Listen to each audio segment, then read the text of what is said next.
Texas. We lived in a home that had this huge backyard in Georgia that made me feel like the most popular kid in class. Anytime playing outdoor games or sports was ever an idea, my backyard would be the spot to go since we had a 2-acre backyard.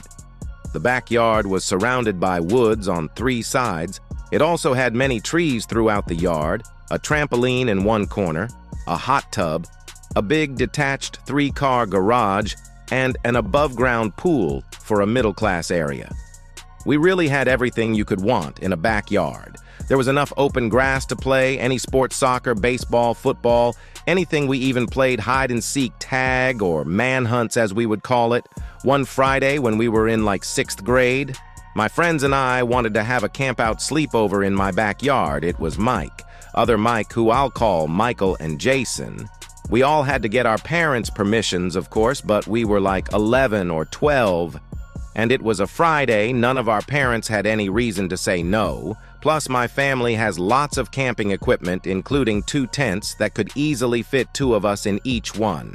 After all of us got permission from our parents, we made arrangements for them to get to my house around 5, so we could play sports in the backyard. We had too many soccer nets in the yard that we used to play soccer 2-on-2. We did that for like half an hour, then we played baseball for another maybe half hour, and after just sitting around for a few minutes, regaining our energy, my parents ordered pizza for us, so we ate around 6:30 or 7, if I had to guess. The sun was starting to go down a little bit now, so now came the time to set up the tents before it was too dark. I was pretty good with setting up tents because I was a Boy Scout, and we just recently learned how to set up tents. My friends kind of helped, but I did most of the work. By the time they were done, it was decently dark out the backyard. Lights were on, giving a nice glow. It was now dark enough for us to play our favorite game, manhunts. There were a million spots to hide in the backyard. We played in pairs.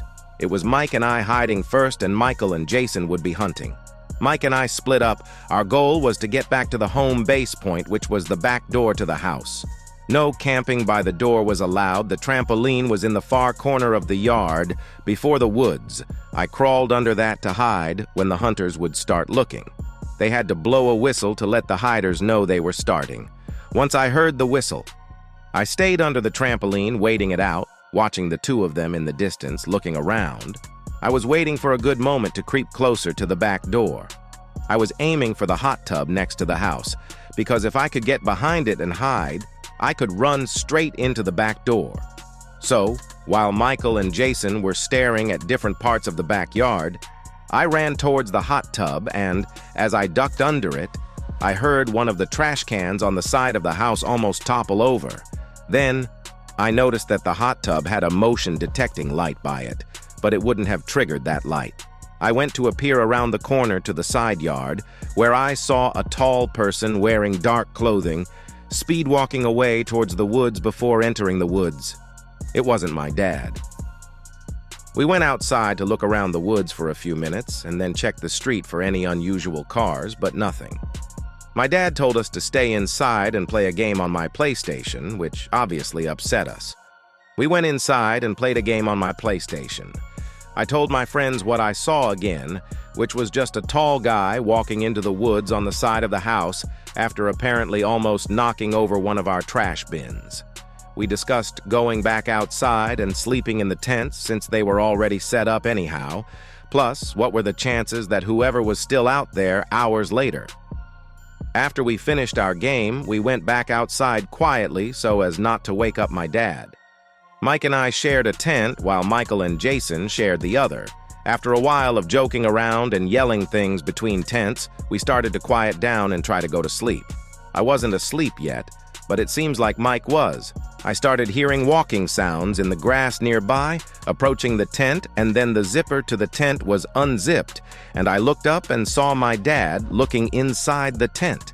He said, "What are you guys doing out here?" I replied to him something like, "They wanted to sleep out here." So we came back out. Then I took a closer look at the face peering into the tent. I realized it wasn't my dad, but some complete stranger looked to be my dad's age. It looked like he was about to come in when I screamed bloody murder like a little girl. Everyone woke up and Mike started to scream as well. The man grabbed our ankles and said to be quiet, but he gave up when he realized he was about to be exposed. He left the tent and disappeared. I told my friends to run inside the house, and as we were running to the house, my dad was already coming out the back door in response to our screams. I told him I don't know which way he went, but that the man from before was back. My dad ran around the yard screaming and taunting the creep to come back.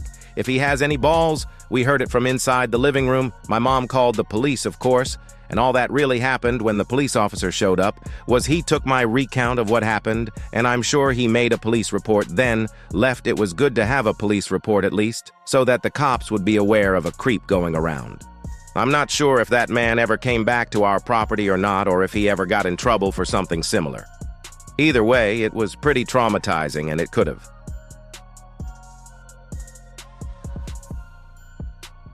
In 2019, I was at a friend's house. I'll call her M for the sake of the story. I was pretty excited for the sleepover. I couldn't wait to talk about all the middle school drama. Now, something you might want to know is M's house was deep in the woods. I mean, deep anywhere you looked there was woods, and their nearest neighbor was about a half-mile away. But on the back side of her house was a cliff that led down to the ocean. The night at Miss House started off pretty good. Our friend Sam was there too. We played truth or dare, hide and seek, and other teenage games. It was getting pretty late, but we decided to go on a walk down the gravel road that led to the other houses along the way. We asked her mom, and she said yes. So we started walking. After another 10 to 15 minutes, we saw a man who was walking on the other side of the street towards us. At first, we weren't thinking much. Maybe this dude was just taking an evening walk as well. But something that didn't seem right was that this man was wearing pretty thick clothing. I'm talking, it almost looked like snow gear. And not to mention, it was pretty warm out at that moment. It was like 60 degrees outside. We all looked at each other as we passed the guy, and that's when it hit us stash. The disgusting smell coming off that guy. It was absolutely horrible. Words could not describe how disgusting that smell was. It was so bad that after we finally got a few feet away, my friend took a deep breath. Almost like she had been holding it, one of my friends ran into the woods and almost threw up. At this point, we felt it was best to head back. Our friend who almost threw up was begging to go back anyway. We all agreed that it would be the best idea to head back on our way back. We passed him again this time. We held our breath before we passed him, but when we looked back, we realized he was no longer walking in the opposite direction, but instead, he was following us. This was really annoying. That disgusting smelling man was now bringing his stench even closer. We had no choice but to speed up our pace. We started speed walking. We still had about a mile to make it back to M's house as we began to speed up. So did the random, disgusting smelling dude. We all looked at each other, scared and annoyed. We picked up our pace even more, almost to the point where we were jogging. But of course, the man sped up even more now. At this point, we were running, and my friend Sam looked back, and then we heard it. Sam let out a blood-curdling scream as she looked back, which caused Emily to look back as well. And what we saw, still to this day, absolutely horrifies me. This guy was charging straight at us while holding what seemed to be a knife and something pointy in his hand. Sam and I started screaming as we were running down the road. Eventually, he stopped chasing after us, but he didn't move. Instead, he just stood still and watched as we left. We didn't stay to find out what his plans were. Instead, we ran straight back to M's house, where we slammed the door and decided not to tell her parents because they were already asleep. After a few hours, it was almost 2 in the morning, and we were watching a horror movie. I mentioned earlier, though, so I know it was a movie. Her house was built on a cliff for a reason, so I was sitting on one of the couches. After I informed my friends, M said it was probably the same animal that had been visiting for the last 2 years. M had been feeding the deer, and it would often approach this particular window. I was quite excited because I thought the deer would approach me directly.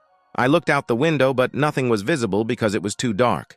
I suggested that we go outside and pet the deer, but M and Sam objected, reminding me of what had happened earlier. I agreed, so we returned to watching the movie. Another hour passed, and we were all feeling tired. We turned off the TV and headed under our blankets. It was about 45 minutes later. Em and Sam were fast asleep, but I felt like I couldn't rest. Something was up. I had this gut feeling that told me not to go to sleep. So I decided to look outside. The moon was just bright enough that you could see the ocean. So I spent a few minutes just staring outside. As I was staring outside, my eye caught something moving in the woods over to the left. I turned my head that way, but I saw nothing. I knew I saw something moving, so I grabbed a flashlight that was on the bookshelf and I pointed it in the direction of where I saw the movements now. This was probably the worst idea I could have ever had, because when I did so, I saw that man again. But this time he didn't have any snow gear on. Instead, he was completely shirtless. And I wasn't about to find out what else he didn't have on.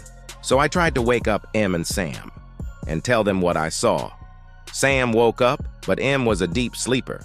I told Sam to look outside, but when we looked, he was gone. Sam looked at me with a pretty angry expression, like I was just messing with her. I told her I wasn't, but she didn't believe me. She went back to bed, and I was left laying there. It was now about 4:30 in the morning. It was still dark outside. I didn't sleep at all. I felt myself drifting off to sleep. When I heard a knock on the door, jumped off the couch when I heard it. I knew I shouldn't open it, but my curiosity got the best of me. I walked over to the door and looked out of the peephole, and again, I saw nothing. My head had to be playing with me.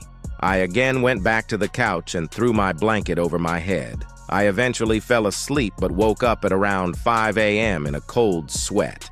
Something wasn't right again. My body wouldn't stop shaking. And then it hit me, that familiar stench, that disgusting smell. I almost threw up right there. But as fast as I sat up, I heard footsteps coming towards me. And I screamed. I flickered on the flashlight, and as I did, I saw him, the man from earlier, standing in the corner of the room. I screamed, woke up Em and Sam, and they screamed too.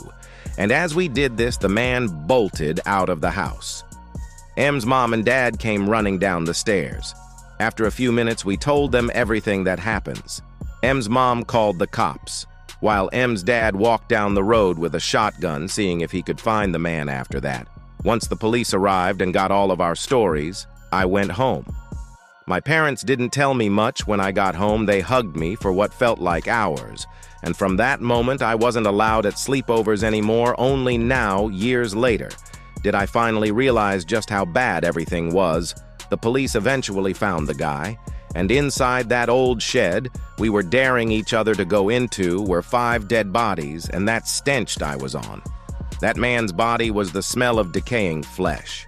And if things didn't go the way they went, in the end, my friends and I would have